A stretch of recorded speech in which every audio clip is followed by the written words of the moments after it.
सत साहेब।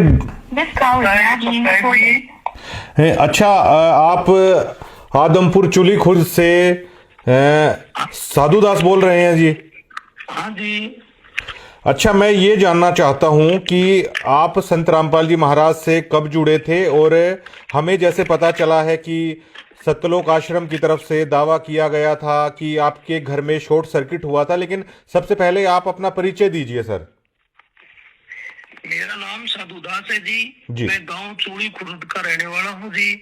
जिला हिसार है जी, तहसील मंडी आदमपुर है जी। जी।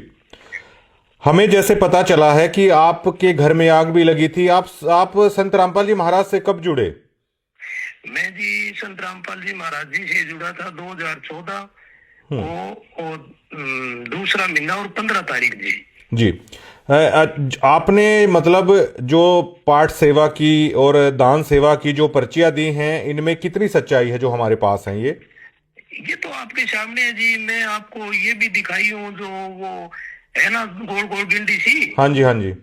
उसका मेरे को नाम तो पता नहीं है जी, क्या होते हो। हाँ, ये पाठ के दौरान शायद दी जाती हैं। हाँ, ये पाठ के दौरान दी जाती है जी।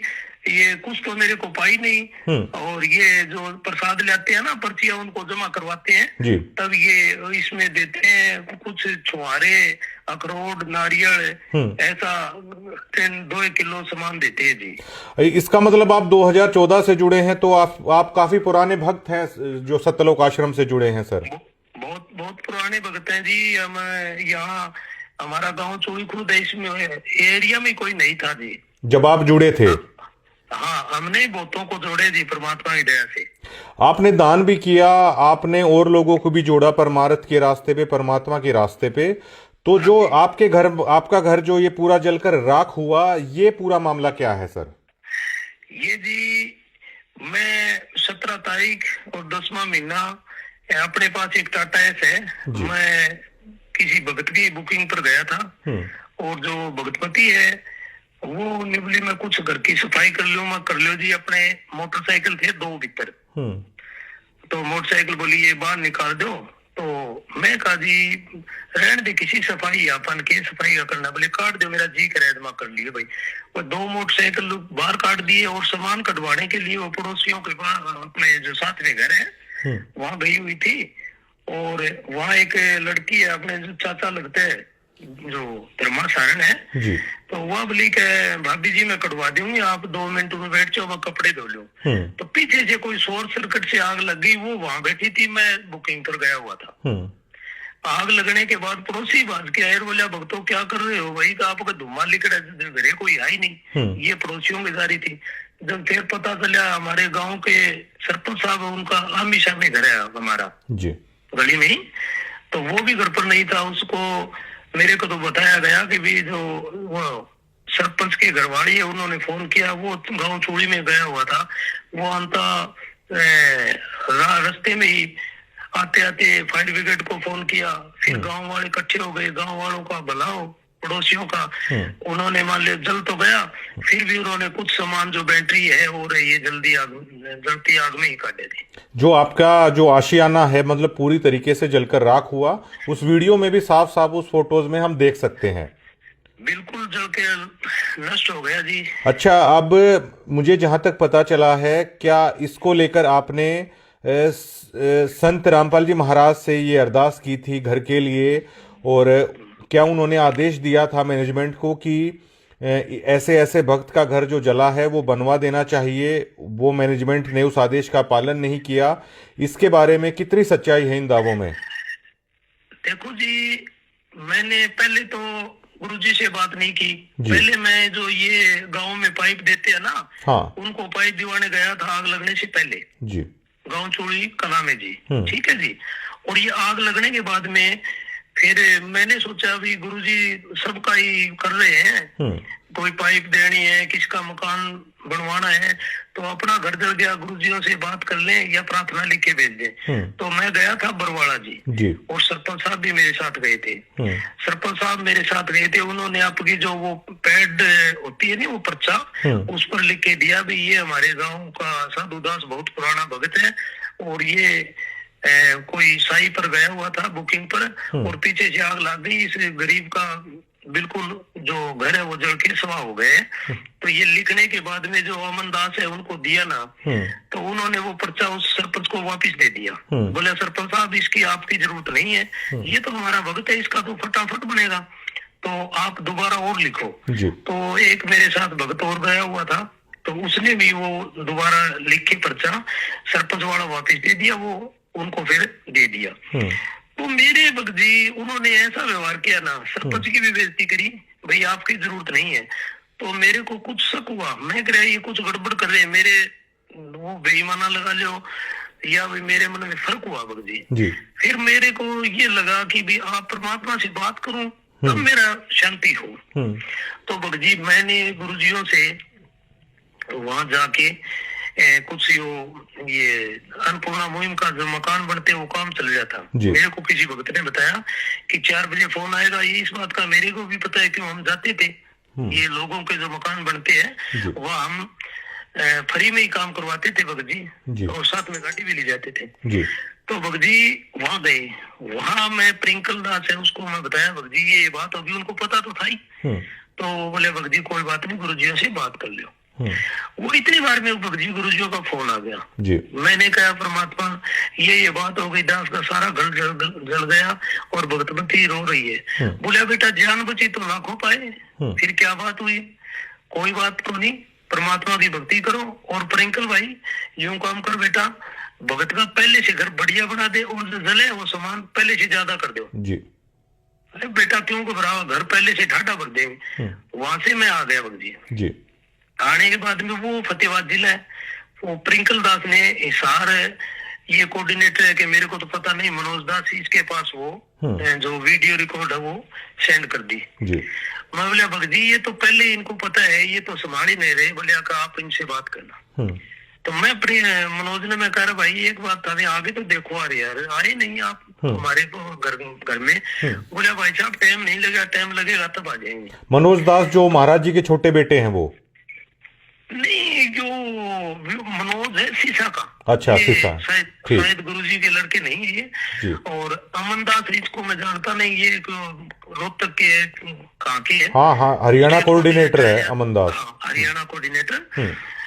तो इन के बाद दूसरे या तीसरे दिन मैंने फोन कराया भगत जी, तो इन्होंने जवाब दिया कि गुरुजी ने कहा कि रामजादा ऐसे ही करता है, इसका कोई जरूरत नहीं है। मैं बोला भगत जी ऐसी बात, गुरुजी भगवान है वो, उन्होंने मैं बात करी तब उन्होंने ये बात कही, तो दोबारा ऐसी बात नहीं बोलेंगे वो। और बोले आपके पास तो मोटरसाइकिल है, टाटा हैस है। तो मैं बोला भाई ये किस्तों की है, जो भी मैं साधन ले आया हूँ, मैं आश्रम में फोन किया हूँ, फोन करवाने के बाद में 25,000 रुपए पाट के दिए हूँ मैं हर साधन के, और इनकी किस्त भी भरता हूँ।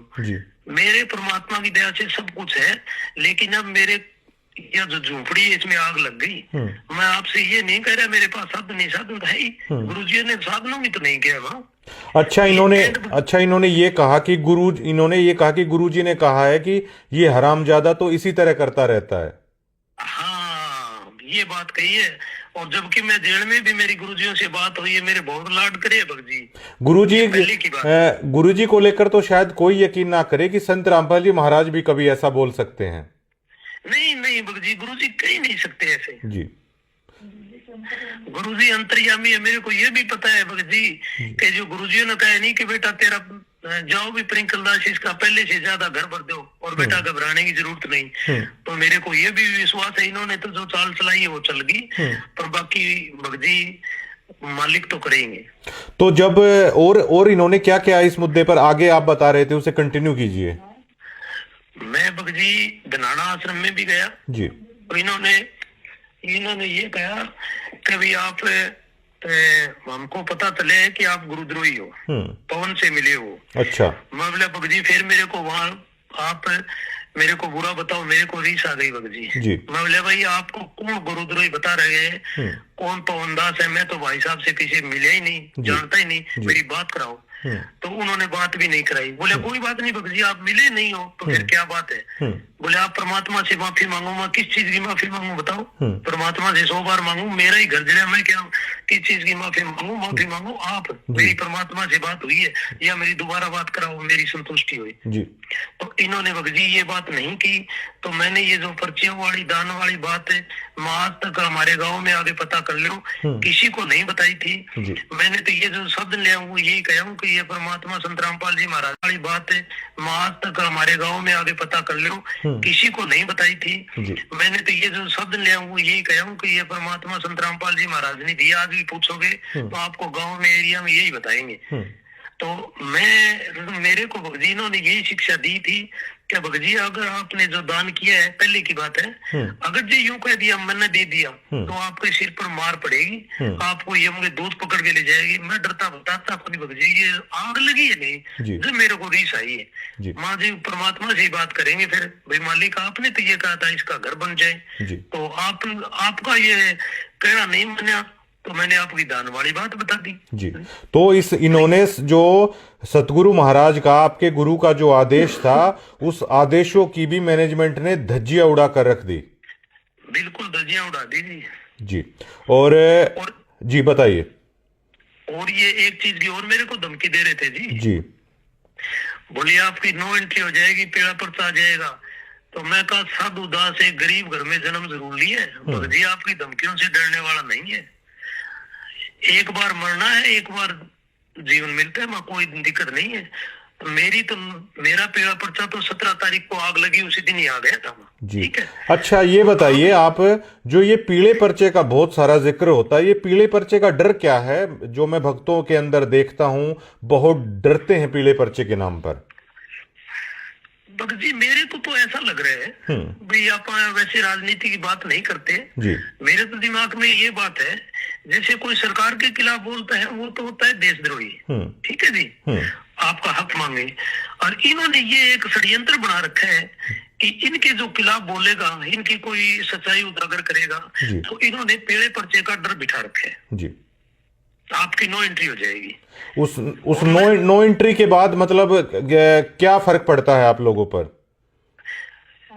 ये कहते हैं आश्रम में नहीं आने देंगे जी। अच्छा साधुदास जी, मुझे ये बताइए कि हरियाणा में हर कोई आदमी जानता है कि अगर एक आपके पास छोटा हाथी का बच्चा वगैरह आप चलाते हो क्या? हाँ जी, ये अपने किस्तों पर है। अच्छा किस्तों पर है। अच्छा ये बताइए कि हरियाणा में हर आदमी जानता है कि मतलब आप अपना दिहाड़ी मजदूरी एक तरीके से करके अपना पेट पाल रहे हैं। खूब जानते हैं जी, खूब जानते हैं जी। अच्छा ये बताइए आप, तो ये जो आप दान करते थे, आपने काफी सारा दान भी किया है परमात्मा के नाम पर, तो एक दिहाड़ी मजदूरी करके मतलब आप इसका मतलब आपने तो बड़ी मशक्कत से वो पैसा जोड़ के दान में किया है, आपकी तो खून पसीने की वो कमाई थी।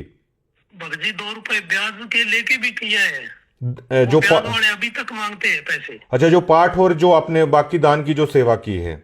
हाँ भगजी इन्होंने ये शिक्षा दी थी जी कि एक हिसार के अंदर ऑटो वाला है। अच्छा। ऑटो वाले का जो किस्तों का जो लोन था वो पूरा हो गया, उसने दोबारा लोन लेके इकट्ठे आश्रम में 2 लाख रुपए दे दिए, ऑटो चलाता है वो। तो आप क्या नहीं कर सकते भगजी? देखो कि ये ऐसी प्रेरणा करते हैं भक्तों के अंदर जी। ये कौन करता है ऐसे? ये भगजी ये भक्तों में फैलाते हैं बात। अच्छा। भक्तों के अंदर जिक्र करते हैं और वो फिर एक दूसरे के आगे करते हैं। मैं तो समझ गया भगजी, क्या पता ये आग कोई भलाई नहीं लगी हमारे। और भगजी आप यहाँ आके पता करोगे नहीं जी। तो आपको दोनों गांव में, हमारा गांव चूड़ी कला और खुर्द साथ में मिलता है ये जी। सरपंच 2 है, पंचायत 2 है इनकी। बाकी आप आगे पूछोगे नहीं तो आपको ये बताएगी भी ये बहुत पुराना कट्टर भक्त है जी। हाँ वो तो आपसे बात करके भी लग रहा है, और आपने जो चीज़ें प्रोवाइड कराई हैं वो उसके पुख्ता सबूत हैं। अच्छा ये बताइए कि जो सतलोक आश्रम में जो लोग दान कर रहे हैं, आप दान के प्रति इतने जागरूक हैं, ये इतना दान आप मेहनत मजदूरी करके या ब्याज पे भी उठा के, ये किस प्रेरणा से मतलब आप लोग करते हैं? ये भगजी ऐसे बताते हैं कि जैसे बोले 5 ये होते हैं जी, दान धर्म और ये जो ये 5 ये बताते हैं हवन जी, इससे करवाते हैं ये। और एक और भगजी मेरे को तो शंका हो रही है कभी हमने ये बताते हैं कि गुरुजी ऐसे बताते हैं आपने कार की, कोठे की, बंगले की सोच नहीं करनी है। तो मेरे को तो शक ऐसे हुआ भगत जी, जो दास का घर जला जी 17 तारीख 10वां महीने को, जब तो इन्होंने, मेरे मनोज दास है, मैंने बोला भाई आपका नामखंड है। मैं कहा तेरे को कैसे पता चल गया भाई? नामखंड है, मेरा घर जल गया। तो मैं कहा भाई मनोज मेरे को ये बता, जो मार्बल सिटी के अंदर गुरुजी की लड़की का मकान है और उसमें करोड़ों का माल जला है, मैंने सुना है उनको उन्होंने ही कोई औरों ने उनको निकाला है, उनकी जान बची है मसा मसा। तो वहां पर जी आप यूं कह रहे हो कि भी ये तो परमात्मा की लीला है, तो वहां मालिक की लीला है, यहाँ नामखंड है, का नामखंड है। तो आप ये बताओ मेरे को, संत रामपाल जी महाराज आप हो या संत रामपाल जी महाराज जो 2 नंबर जेल के अंदर बैठे हैं वो है? मैंने इनको बहुत फटकार लगाई भगत जी। मैं और वो जो बलवान मास्टर जी है ना वहाँ भिवाड़ी आश्रम में जी, उनके पास भी मैं गया था। मैं कहा भगत जी गुरुजियों में जो ये आदेश है उनकी ये धज्जियां उड़ा रहे हैं। तो भगत जी मेरे को तो एक बात समझ में आई है कि नीचे से लेकर ऊपर तक ये सब मिले हुए हैं। इन्होंने एक षड्यंत्र बना रखे हैं। और मैं तो ये लिखता हूँ, मेरे आपको फेसबुक पे बहुत कमेंट पा जाएंगे। मैं कहता हूँ रे संगत वालों आपकी आंख खोलो, जो मेरे आस पड़ोस के जो भगत भाई है मंडी ब्लॉक में बहुत है, और जो मैं बात करी थी वहाँ भी 150 भगत थे, उनको ये पता है गुरुजियों ने आदेश दिए। मैं को इनसे ये तो पूछ लो संगत वालों से कि जो भगवान ने आदेश दिया था उसका क्या हुआ? और ये इनको पीले पर्चे का डर दिखा रखे। अच्छा साधुदास जी मुझे एक चीज और बताइए कि जब आपने नाम लिया, मैंने ऐसा सुना है कि संत रामपाल जी महाराज अपने भक्तों को राजनीति से दूर रहने की शिक्षा वो देते थे। हाँ जी। आज आश्रम में भी बहुत सारे राजनेता आते हैं और मुझे ये भी पता चला है चुनाव के दरमियान भी गुरुजी का आदेश बता के या रैलियों में भी गुरुजी का आदेश बता के भक्तों को भेजा जाता है। इन बातों में कितनी सच्चाई है? क्या महाराज जी राजनीति से दूर रहने की शिक्षा अपने भक्तों को देते थे और आज क्या हो रहा है? महाराज जी आश्रम में होते थे ना भगत जी, तो मैंने 2014 में नाम लिया हूँ, पहले का तो मेरे को पता नहीं जी। वहाँ इतनी तक थी, अगर कोई राजनेता है ना उसकी आश्रम में एंट्री नहीं थी। अच्छा। हाँ, और जो अभी है नहीं भगत जी, आपको एक और गुप्त बात बताऊं मैं। हमारे गांव में सरपंची का इलेक्शन हुआ था। अच्छा। और गुरुजी के लड़के को वहाँ जो एक जेल वार्ड है हमारे गांव का है, उन्होंने कहा था कि आपके भगत है वहाँ तो आप मेरा भाई खड़े हैं तो सरपंची के बारे में आप कह देना अभी वोट दे दे। तो ये मेरे पास फोन आया था हिसाब से, और ये मेरे को आप कभी भी मान लो आप सामने कर लेना, ये मैनेजमेंट वाले जितने भी है मैं उनको सामने बता दूंगा ये बात जी। हाँ, और 2019 में कांग्रेस पार्टी के लिए इन्होंने पीला पर्चा निकाला था, और अभी के लिए ये जो बीजेपी का चुनाव था जो इन्हों को वोट दिवाए थे भगत जी। और ये मूर्ख इतने हैं, मेरे को तो इन पर रीस भी आती है भगत जी संगत वालों पर। जानबूझ साची तजर करे दुटे से ने ऐसे की संगत प्रभु सुपने में ना दे। इनको जानबूझ के ये मान लो जो सच्चाई है उसको तजर लग रही है। मैं इनसे पूछता हूँ कि भैया हमने कहा कि नहीं कहा ये जो वोटों के लिए ये कहने लगे, परमात्मा तो ऐसे कहते हैं कि अगर घर का भाई खड़ा हो जाए नहीं उसको वोट दे दे, उसकी सपोर्ट नहीं करनी है, उसके साथ गांव में नहीं फिरना है। बताओ, तो ये बात है भगत जी। और क्या हमें ऐसा पता चला है कि जो समाज है वो आपको ताने देता है, आपके गांव के आसपास के लोग, कि आपके आश्रम वाले तो दावा कर रहे हैं कि इतने लोगों के घर बना दिए, हजारों करोड़ की राहत दे दी, आपका घर जलकर राख हुआ, आपका क्या हुआ? क्या आप लोगों को इस तरह के ताने दिए जाते हैं? ताने दिए जा रहे हैं भगत जी। यहाँ आश्रम से कुछ लोग आए भगत जी, भगत आए तो जैसे हमारे घर में मांझा गुदड़े जो भी है शोर शोर ये सब जल गए, राख हो गए। तो हमारे गांव के पास एक मराना है 6 किलोमीटर, वहां से कुछ भक्तों ने मेरे पास छोड़ मांझे ले आके छोड़ दिए। जी। तो ये 2-3 दिन बाद में आए। जी। आग लगने के बाद में शायद 10-15 दिन भी निकल गए होंगे। तो आने के बाद में एक लेडीज थी, मेरे को पता नहीं कौन ही वह, मैं यहाँ था नहीं, मैं बुकिंग पर गया हुआ था। जी। तो इन्होंने क्या है, आपके मांझे बच गए, आपके फलानी चीज बच गई। जी। तो गांव के सरपंच और हमारे पड़ोसी थे, उन्होंने कहा कि आप ये कह रहे हैं इसकी यह चीज बच गई, इसकी यह चीज बच गई, ये जो है ये तो पड़ोसियों ने लाके दिए इसको मांझे दिए। मांझे क्या होता है जी? मांझे क्या होता है, थोड़ा सा आप समझाएं तो। बिस्तर, ये खाट खाट, होती अच्छा है, मंजी, चारपाई। ठीक है जी, मंजी, मंजी बोल चारपाई। देते हैं। हाँ हाँ हाँ मंजी बोलते थे ठीक, जी। ठीक। तो उन्होंने भी इनको धमकाया भगत जी। जी। फिर बोले आपके पास ये छोटा हाथी है, मोटरसाइकिल है। तो ये हमारे जो पड़ोसी है ना, उन्होंने कहा था कि ये जिन पर मतलब आप कैसा महसूस करते हैं कि आप लोग क्या सोच के जुड़े, और मतलब किस तरीके से चल रहा है एक परिवार के तौर पर? आप कितना टूट चुके हैं इस घटना के बाद?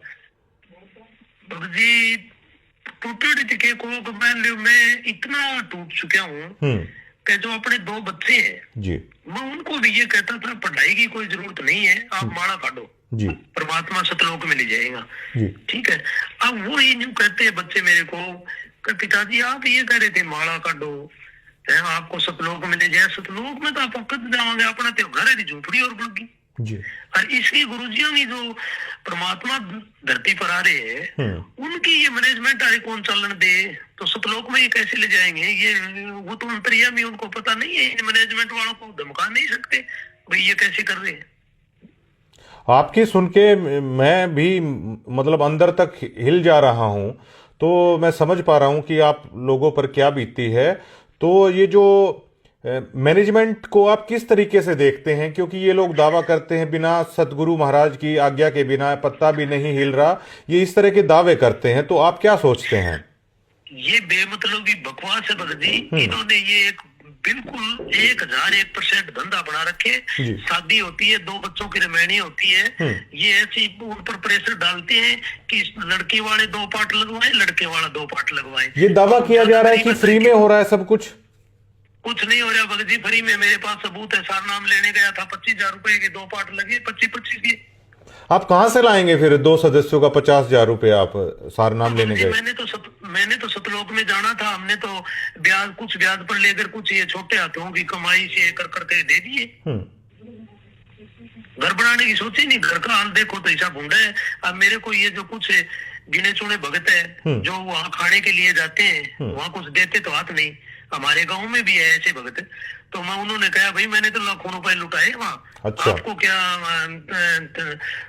भाई थाने रीस क्यों आवे? थाने रीस की मैं देव हाथ कौन था? मैं तो दे रहा क्यों जब मैंने रीस। अच्छा आप ये बताइए आप साधुदास जी कि सतलोक के नाम पे, सारनाम देने के नाम पे पाठ का लिया जाता है। क्या भक्त ऐसे होते हैं वाकई में कि सारनाम देने का अगर ये 2 लाख रुपए लेने लग जाएं तो क्या भक्त फिर भी देंगे? भगत जी कोई देना रहे वो तो दे ही सके। बाकी मैं तो जो यहाँ जोड़े हूँ नहीं भक्तों को, अब मेरे को आगे जो बूढ़ी ढेरी लुगाइयां हैं वो उनमा देती है। कोई मौसी है, कोई ताई है कि बेटा तुमने हमको वहां फंसाया। उन्होंने कोई 10,000 कोई 5,000 जो जोड़ती है पेंशन की, और जो बूढ़ा पेंशन मिलती है, हाँ जी, तो वह भी उन्होंने आश्रम में दान कर दिए भगत जी। उनकी ऐसी हालत बना रखी इन्होंने। और मैं तो ये कह रहा हूँ कि भैया समय रहते जाग जाओ। मैं भगत जी 2001 में संत राम रहीम से नाम लिया था। अच्छा। हकीकत की बात है भगत जी, वहाँ इतना लूटा नहीं जाता था जो ये 2 गुरमीत राम रहीम जी के यहाँ। हाँ वहाँ लूटा नहीं जाता था। हाँ ठीक है, उनका एक धंधा है, उनकी दुकान है, दुकान से मॉल सामान मिलता है। फिर बाकी इनसे अच्छा तो वही है भगत जी, मॉल तो ले ले सामान, कोई कंडीशन तो नहीं आप इतने दे दो। अच्छा। शादी तो वहां भी होती है लड़कियों की। अच्छा, उस पंथ को छोड़ के, धन सतगुरु को छोड़ के आप गुरु महाराज संत जी के पास आए थे आप? हाँ जी। आप अब अच्छा मुझे ये बताइए, आपको परेशानी इस मैनेजमेंट के लूट के धंधे ने किया या संत रामपाल जी महाराज जी में कोई कमी है? आप ये भी बता दीजिए सर। संत रामपाल जी महाराज में कोई कमी नहीं है जी। जी। ये जो ये मैनेजमेंट है नहीं, इन्होंने भगत जी इनके ऊपर सर पर काल बैठे हैं। अच्छा।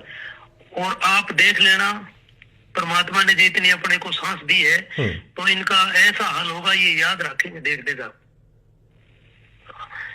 ये भगत जी ऐसा बुरा हाल करते हैं, ये जैसे इसी बड़ी बड़ी गाड़ियां निकालते हैं और ये मान लो जैसे ये गाड़ियों में आते हैं, बड़ी बड़ी गाड़ियां लेके आते हैं और हमको कहते हैं कि आपने कारगिर इनकी जरूरत नहीं है, और हमको ये कहते हैं दान का बताना ही नहीं है। अच्छा। आप ये सोशल मीडिया पर और बड़े बड़े एमएलए सरपंच जो विधायकों को बुला बुला कर ये बड़ा वो लड़कियों का डांस होता है, वहाँ ये उनको इनाम देते हैं। मैंने देखे कई वीडियो में, पैसे भी देते हैं खूब। तो ये हम नहीं दे सकते, इससे अच्छा तो हम आप दे देते गरीबों को। अच्छा, ये बताइए कि आप 2014 से जुड़े, तो 2014 के बाद से आपकी कंडीशन ये है कि आपका घर जल के राख हो गया। तो ये जो लोग हैं इनकी कंडीशन क्या है? ये तो बहुत महंगी महंगी गाड़ियों में चल रहे हैं। कंडीशन क्या है भगत जी? मैंने आपको गुरुजियों की लड़की का मकाम बताया। ये पहले ये 2014 में ये किस हालात में थे? आज तो मतलब इनका लाइफस्टाइल अगर आप देखेंगे तो आप अंदाजा नहीं लगा सकते कि कैसे हो रहा है सब कुछ। तब भगत जी ये भीगी बिल्ली थे। अच्छा, नहीं था इनके पास जब संत जी थे, जब गुरु जी बाहर थे। हाँ, तब कुछ नहीं था इनके पास। अच्छा। हाँ, और गुरुजी थे वो तो आमी सामी बात हो करती। परमात्मा इनको अब इनको पता नहीं है भगत जी भी परमात्मा अंतर्यामी हो, वो वहां भी बैठा आपको देख रहे हैं जी। इन्होंने मेरा तो सबसे ज्यादा भगत जी, भाई आप कह रहे हो नहीं भाई, मेरे को भी अंदर से न्यू महसूस होता है कि भाई ये जो संगत है, बेचारी भोली संगत है, इनका क्या बनेगा? मैं तो इनसे निकल गया, मैं तो परमात्मा आएगा तभी बात करूंगा। अच्छा, ये बताइए कि क्या आप मानते हैं कि जो ये संत जी से जुड़े हुए मैनेजमेंट के लोग हैं आज जिस तरह की लग्जरी लाइफस्टाइल जी रहे हैं, तो बिना मेहनत की बजाय आप लोगों का दिया हुए पैसे पे ये सभी हो रहा है? कितनी सच्चाई मानते हैं आप इस बात में? 1001% है भगत जी। और ये एक बात और बताऊं भगत जी। हाँ जी।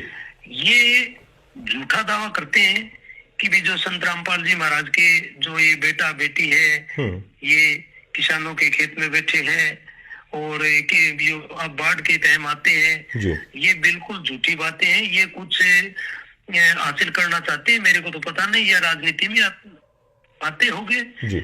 और बाकी ये महंगे महंगे स्कूलों में पढ़ते हैं। ये सब इनके काम हाई लेवल के चलते हैं मगजी। ये लोग दिखावा करने के लिए आते हैं। और बाकी जैसे ये अन्नपूर्णा मुहिम के द्वारा मकाम बनते हैं, ये अगर इनको फोटो बनवानी होती हो तो एक एक चक लेंगे, और वरना ये तो हाथ ही नहीं लगाते जी।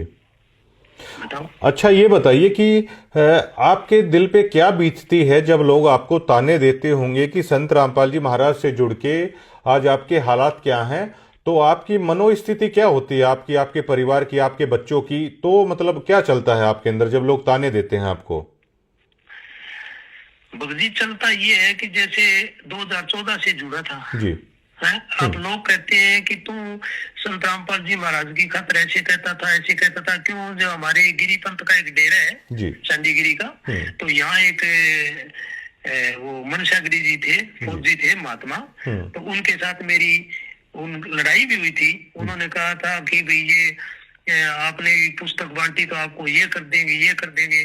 तो उनके साथ मेरी खूब लड़ाई हुई थी। उन्होंने कई दिन से वो गाना भी चलाया था जो वो वहाँ केदारनाथ में बाढ़ आई थी ना, लोग मरे थे। हाँ। उसके नाम पे और गुरुजियों के नाम पर उसके वो सेम गाना निकाला था। हाँ। तो मेरी बहुत गुरुजियों के जो सत्संग लाइन है जी, जो नाम दीक्षा देते हैं, मैं यही कहता था संत रामपाल जी महाराज पूरे विश्व में ही एक ये तत्वदर्शी संत है, और कोई धरती पर ज्ञान है ही ना इनके सिवा। तो मेरी बहुत उमंग थी भगत जी, भक्तों को बहुत जोड़ता था, गाड़ी में ले जाता था। और वो उन उमंगों पर इन्होंने हमारे गांव में या एरिया में मेरे को बोलने जो का नहीं छोड़ा। और लोगों ने मेरी मजाक बढ़ाई है कि ले टिंडे ले लिए कि कने। मैं एक भी उनको कहूँ भाई गुरुजी ठीक है, ये कर रहे हैं गलत सारा गुरुजी जी। तो इन लोगों का कहाँ ठिकाना बनेगा जब आप जैसे श्रद्धावान की श्रद्धा को इन्होंने तहस नहस कर दिया? क्या मानते हैं आप? ठिकाना बनने लग रही है भगत जी। तो इनकी जो संगत जुड़ी हुई है, जैसे आपने सोजत का देखा होगा, वहाँ तो एक बच्चे की मौत हुई है, एक वो जो उसकी माता जी है, कौन है वो, उनके भी कोई टाबर टिकर होने वाला था, वो भी मेरे जान में अभी बीमार है, वो झटका लगे। हाँ, आज भी एक्सीडेंट में आश्रम में आए हुए थे राजस्थान के कुछ किसान या जाट नेता थे, तो उनकी भी आज एक्सीडेंट में मौत हुई है। ये भी मामला काफी चल रहा है। अच्छा सर, ये बताइए, ये और मुझे बताइए आप, क्या आप इस पूरे मामले में जो मैनेजमेंट है, क्या वो जातिगत भेदभाव क्या होता है वहां पर? क्या आप ये मानते हैं आपके मामले में कोई जातिगत भेदभाव भी हुआ? जातिगत भेदभाव भगजी, जैसे इनको हमारे जो घर है ना, हाँ जी। इनको पता चला कि भी ये एक दानक समाज से, दानक जाति से बिलोंग करता है जी, तो इन्होंने उस परमात्मा के आदेश को ही खारिज कर दिया इन्होंने, सिर्फ इसलिए कि जातिगत आधार पर आप मानते हैं? बिल्कुल करते हैं भगजी, परमात्मा के बच्चे हैं, झूठ नहीं बोलते। तो और जो एक और बात बताऊं भगजी, हाँ जी, हाँ जी, जैसे फतेहाबाद एरिया में मकाम बनते हैं, जी, हिसार जिले में मकाम बनते हैं, जी, वो भी मेरे जान में अभी बीमार है, वो झटका लगे। हाँ, आज भी एक्सीडेंट में आश्रम में आए हुए थे राजस्थान के कुछ किसान या जाट नेता थे, तो उनकी भी आज एक्सीडेंट में मौत हुई है। ये भी मामला काफी चल रहा है। अच्छा सर, ये बताइए, ये और मुझे बताइए आप, क्या आप इस पूरे मामले में जो मैनेजमेंट है, क्या वो जातिगत भेदभाव क्या होता है वहां पर? क्या आप ये मानते हैं आपके मामले में कोई जातिगत भेदभाव भी हुआ? जातिगत भेदभाव भगजी, जैसे इनको हमारे जो घर है ना, हाँ जी। इनको पता चला कि भी ये एक दानक समाज से, दानक जाति से बिलोंग करता है जी, तो इन्होंने उस परमात्मा के आदेश को ही खारिज कर दिया इन्होंने, सिर्फ इसलिए कि जातिगत आधार पर आप मानते हैं? बिल्कुल करते हैं भगजी, परमात्मा के बच्चे हैं, झूठ नहीं बोलते। तो और जो एक और बात बताऊं भगजी, हाँ जी, हाँ जी, जैसे फतेहाबाद एरिया में मकाम बनते हैं, जी, हिसार जिले में मकाम बनते हैं, जी, जो गुरुजियों के लिए इतने गंदी भाषा बोले, जिन्होंने बाठे मारे, हाँ, उन्हीं लोगों के ये मकान बनाते हैं, क्योंकि उनका एरिया है, ये कोऑर्डिनेटर है या कोई सरपंच के कहने से उनकी जान पहचान वालों के मकान बनाते हैं। मैं आप खुद सेवा में गया हुआ हूँ, अभी मेरे को जब तो मेरे आंखों के आगे पट्टी बंधी हुई थी, हाँ, और अपना खुद का घर जाए तब मेरी ये आंखों की पट्टी खुली है भगजी। तो परमात्मा तो कहते हैं कि वो जो परमात्मा होगा, पूर्ण संत होगा, वो समदृष्टि रखेगा, वो चाहे जातिगत हो चाहे धार्मिक हो, किसी के साथ भेदभाव नहीं करेगा। तो क्या ये उससे उलट चल रहे हैं? ये समदृष्टि किमी को रखा भगजी, कुछ ही समदृष्टि को नहीं इनकी जे मैं बताऊं कि थाना, अब जैसे हमारी ये वीडियो आई है जी, अब और भी आएगी, मैं रुकने वाला नहीं हूँ जी। इनका जोर चल ले तो ये गोली मार दे, समदृष्टि तो क्या नहीं रखा, ये गरीब ने खा जा दी। आश्रम के ऊपर जो संत महाराज जी की फोटो है, उसके ऊपर लिखा हुआ है कि धानक रूप रहा करतार। भगजी, ये जो परमात्मा है नहीं, उस पर तो लिख रखे ये धानक रूप रहा करतार। हाँ, ये ऐसा नहीं मानते हैं। ये जो पहले हमने अंग्रेजों का जो वो राज था, ये मुगलों का बोलते हैं ना, ये उससे गए गुजरे हैं ये लोग, जो मैनेजमेंट वाले हैं। हाँ, ये उनसे भी गए गुजरे हैं। मैं तो अब इनको मिलाकर देखे नहीं तो इनसे जो अंग्रेज लोग थे ना, वो बहुत अच्छे थे। ये सुनने में है, हमने तो देखे नहीं, पर बाकी जो ये मेरे साथ बीती है नहीं, मेरे को तो तब पता चलेगा। अच्छा सर, ये बताइए कि जो आज आपके साथ हमारी बातचीत हो रही है, अब आप बीती बता रहे हो, तो इसमें मैं समझ सकता हूं कि मैं वीडियोस बना रहा हूं, संपर्क हुआ, हम जानते नहीं एक दूसरे को। क्या इससे पहले आपने, क्या वहां के जो स्थानीय पत्रकार हैं, आपने किसी से ये आप बीती आपने क्या बताने की कोशिश की? बताइए जी, जो हमारे यहाँ रमेश ढाका है, यहाँ आया था। हाँ, रमेश ढाका आया था यहाँ, पत्रकारिता करके सारी चीज देख के गया था। वो आपके पास मैं वीडियो भी भेज दूंगा थोड़ी। और उनको ये जो आश्रम वाले हैं, उनको पैसा दे दिया और वो चीज को दबा दी, उनने अपने चैनल से डिलीट कर दी। अच्छा, जो वीडियोस आपकी बना के लेके गए थे? हाँ, बना के ले गए हैं। उन्होंने कह दिया आश्रम वालों ने कि ये वीडियो हटा दे, हमने कुछ देना लेना तो है ही नहीं जी। तो हाँ, उसको पैसा दिए, ये वक्त जी कुछ न कुछ दिए जी, वो गीत गाता फिरता है जी। तो आपका बहुत बहुत शुक्रिया। और जल्द ही एक वीडियो इंटरव्यू भी है आपके साथ, हम कोशिश करेंगे कि आपको मतलब वीडियो इंटरव्यू भी हम लोग करें। बिल्कुल भगत जी, परमात्मा की दया से गरीब घर में जरूर है, हाँ जी। पर हम डरने वाले नहीं है। जी मरना एक ही दिन है। जी। और ठीक है। और मैंने आप जैसे भक्तों से ही सुना है कि संत वचन कभी खाली नहीं जाता। जो गुरु महाराज जी ने आपको कहा था कि वो घर पहले से भी बेटर होगा, तो हम भी भरोसा करते हैं कि उनका वचन खाली नहीं जाएगा। हाँ, उस दिन के बाद भगत जी मेरा काम 6 गुना चलता है। परमात्मा की दया से बैठे तो बड़े हुए मकाम में, ये फिर एक ही दम तो जी पूर्ति कैसे पूरी होए, जी। फिर वो तो मालिक है। अच्छा सर, ये बताइए कि जो फिलहाल आश्रम के अंदर है, बहुत सारे लोगों के साथ ऐसा हो रहा है, मुझे बताया है लोगों ने। और जो नए जुड़ना चाहते हैं उनके लिए आप क्या मैसेज देना चाहेंगे कि उन्हें क्या करना चाहिए? क्योंकि देखिए, ये जोड़ लेते हैं उस पुस्तक के द्वारा, उस वाणी के द्वारा आदमी जुड़ता है कि हाँ ये ज्ञान बिल्कुल ठीक है, लेकिन वो जाएगा तो इन्हीं के आश्रमों में। तो आप क्या कहना चाहते हैं? भगत जी, परमात्मा की दया से मैं तो यही कहना चाहता हूँ कि यहाँ जो जुड़ेगा ना, वो अभी तो पहले तो ये बुला फुसला के जुड़ाएंगे, फिर उसको दान दत्ते की बात करेंगे। जी उनको आपको ही पता चल जाएगा इनके पास कुछ नहीं है। जी। मैं तो कोई इनके आश्रमों में जाऊं ही ना, मेरे को तो मेरे पर तो बीती है भगत जी। अब आप क्या संत रामपाल जी महाराज